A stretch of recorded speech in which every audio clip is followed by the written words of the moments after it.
Hello and welcome to episode 9 of the Ultra Posty Thoughts in My Head podcast. I am your host, Adam Lee. Thank you once again for joining me. I am always thrilled that you spend a little time with me.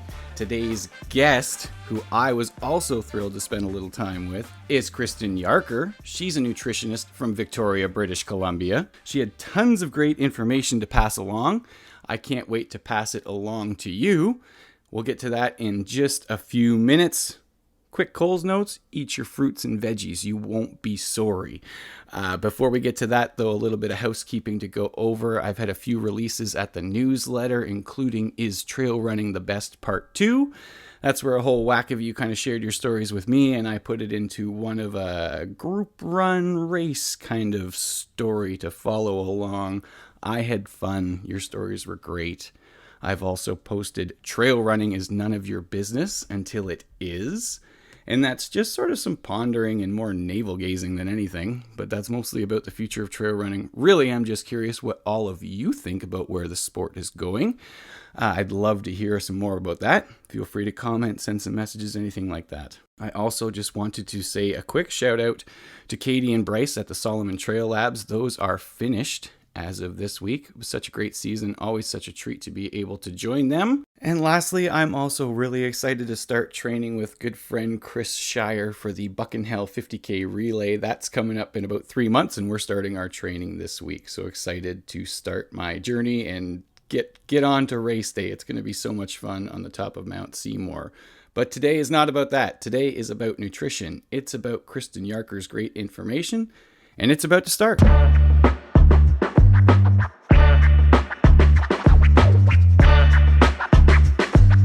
Today's guest is Kristen Yarker. Kristen is a registered dietitian with an MSc in human nutrition, and she runs a team of registered dietitians in Victoria, BC.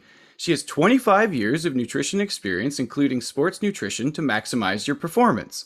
Kristen and her team provide professional and practical nutrition for busy people. She also looks to empower you and show you that eating healthfully without deprivation is possible. And that was definitely my favorite part about how she works. Kristen, thank you so much for taking the time today. It's a pleasure to connect with you here. We really appreciate it. I'm excited to pick your brain about some sports nutrition and how that can relate to an ultra runner.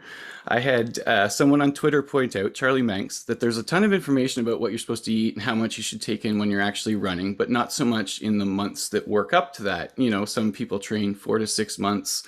They've got some crazy race at the end. What would you suggest how someone should just think about their nutrition going into something like that? It's really true that, yes, the nutrition during your training session or during your race is important, but there's also importance to the nutrition outside of your training as well. So I think that's a great point. When I was thinking about this, you shared the questions with me ahead of time. And when I was thinking about this, I thought there's really 3 components that I want to mention.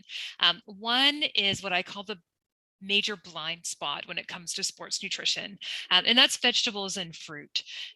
So often you're talking about like carbs and protein and counting your macros and that sort of thing, and yeah, vegetables and fruit really aren't talked about, but super important when somebody is doing something as intense as an ultra marathon, because you're doing all that oxidative damage, all that inflammation that you're creating in your body. And our vegetables and fruit are our antioxidant and anti-inflammatory superpowers. And so it's even more important to get them as an athlete. And so I recommend getting at least like a good 6 servings a day between vegetables and fruit. And a serving, a good way to kind of eyeball a serving is about a size of your fist. So, aiming for a good 6, servings of vegetables or fruit or day. More is awesome, but aiming for that kind of 6 as your lower number every day is an important one. The next one is just getting enough food in general, like eating enough, or enough calories, if you want to say it, because particularly if you're putting in that much mileage, often you like have no appetite or feel a little nauseous afterwards, after training for a while. I mean, some people don't get it, but it is common to get it. And so sometimes we start seeing those stress fractures, those other injuries that are happening from undernutrition overall. Ah, And I also see that as well.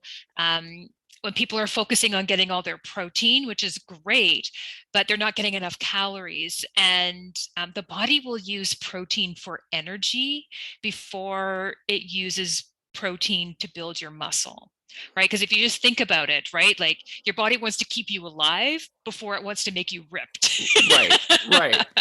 Right. And so if you're not getting enough energy, like you're not eating enough food overall, your body's going to use that protein to just keep your body functioning rather than building the muscle, which you're trying to use it for. Of So you want course. to get enough food in so that you're using the protein for the muscle. So that's kind of a second one that I see, particularly when that mileage is building up. So whether it's, ultra marathoners that we're talking about today, triathletes, marathoners, just people doing that big endurance training, the appetite decreases and you can just not get enough food overall. And then the third one is hydration. There's, again, as you were saying, lots of focus on hydration while training. But if you've arrived at your training already dehydrated, you can't make up for that by drinking a whole bunch of fluids during training. All Right. you can do is help mitigate the becoming more dehydrated, but you want to arrive well hydrated. And so the drinking the fluids kind of the rest of the time of your day is going to be important so that you can be, having good hydration, having the good energy, the good body functions to start, and then you hydrate during your training to try to prevent becoming dehydrated while training.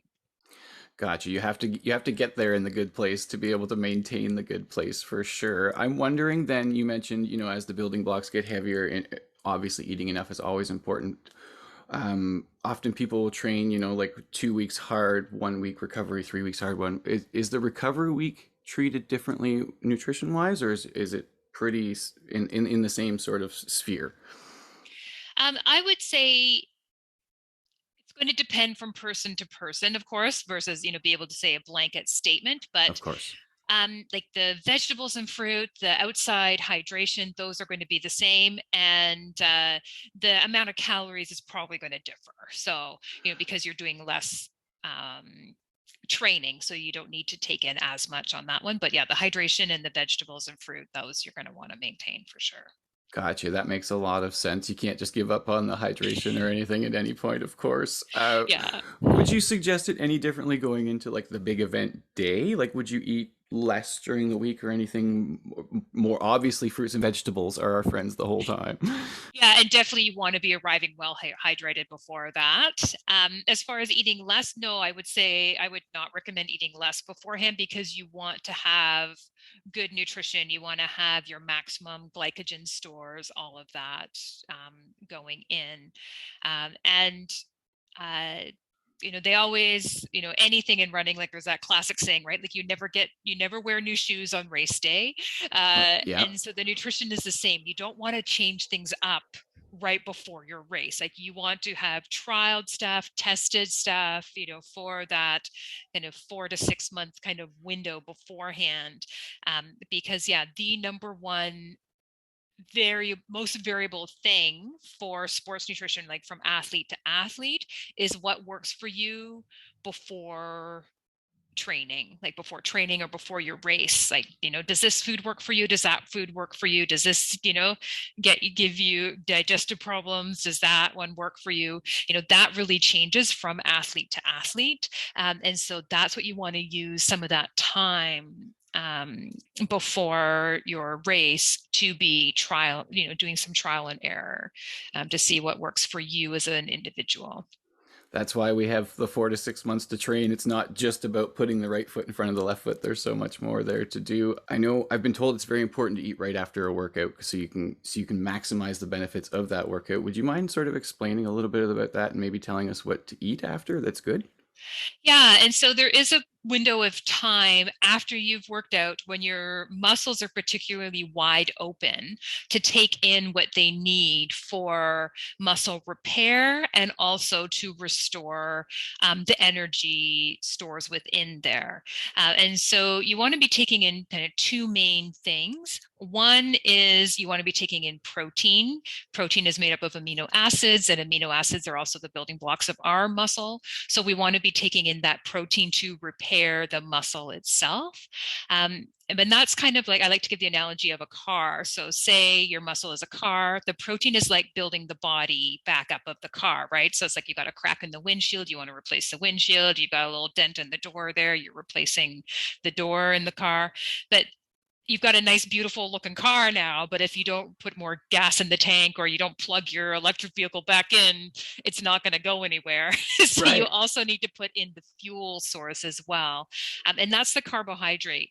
You might have heard of glycogen stores before, but that's the energy store within the muscle. And it's actually a carbohydrate store. So that's why you want to eat carbs after too, so that you can, it's like plugging your Tesla back into the wall. You want to build that battery, to full tank, full capacity again before you get out and race again. So particularly to maximize that recovery for your next run, so that you can then push yourself as hard as you can then and increase that, get that incremental improvement. You want to be doing that eating. Ideally as soon afterwards as possible. Yeah. Definitely within 2 hours, and the absolute ideal is within 20 minutes at least. And you might need to do it in a couple of like meals or kind of a couple of doses. Yeah. If you are having kind of that nausea or that lack of appetite right afterwards, you might not be able to eat all of it within that 20 minutes. And so you might need to do it in, a couple of snacks or a couple of doses right afterwards. But yeah, if you can get at least the protein and some carb within that 20 minutes, and then definitely get everything within the 2 hours, then you're maximizing while that muscle is wide open, so that you're really getting the maximum muscle building from it, and also the recovery. And the protein is both enough protein overall, but also protein with enough amino acid called leucine. Leucine, you can kind of think of it as like the key to the rate that your body is rebuilding that muscle. And so you want to have both enough protein as well as enough leucine, like specific amino acid within that protein. And so some great leucine rich protein sources. Dairy is quite high in that. So like Greek yogurt, for example, is fantastic. That's also why like a whey protein powder is popular as a recovery fuel. Meat or poultry will be high in leucine as well. Some seafoods are pretty high. If people are vegan, it can be a little trickier to get that leucine. So that's when a sports specific protein powder, like a vegan protein powder, is going to be a good fit. Most just kind of general protein powders that are vegan don't have that high leucine content. So the sport specific ones, they've changed up the ingredients so that it's quite high. And soy foods are going to be one of your best leucine containing protein sources for vegan athletes. So soy nuts, tofu, edamame, things like that are going to be one of your best sources outside of a vegan sport specific protein powder. Got you. This is all such fantastic information. I could take up so much more of your time, but I'm certainly not going to do that. Could you please just tell us where people can find you, how they can link up with you? It's a wonderful age to be able to work with people from all over the world. Absolutely. Yeah. So the dietitians on our team, we work with folks in BC, in British Columbia, and you can find us at our website, kristensjarker.com. And if you just Google dietitian Victoria, BC, we come up as one of the first options. So that's the best way to get a hold of us. And as I said, we do have virtual options. And so we work with clients throughout the province of British Columbia. Fantastic. A huge thank you to Kristen Yarker for being my guest today, and thank you to all of you for listening. Until next time, I'm Adam Lee, and this has been Ultra Posty Thoughts in My Head.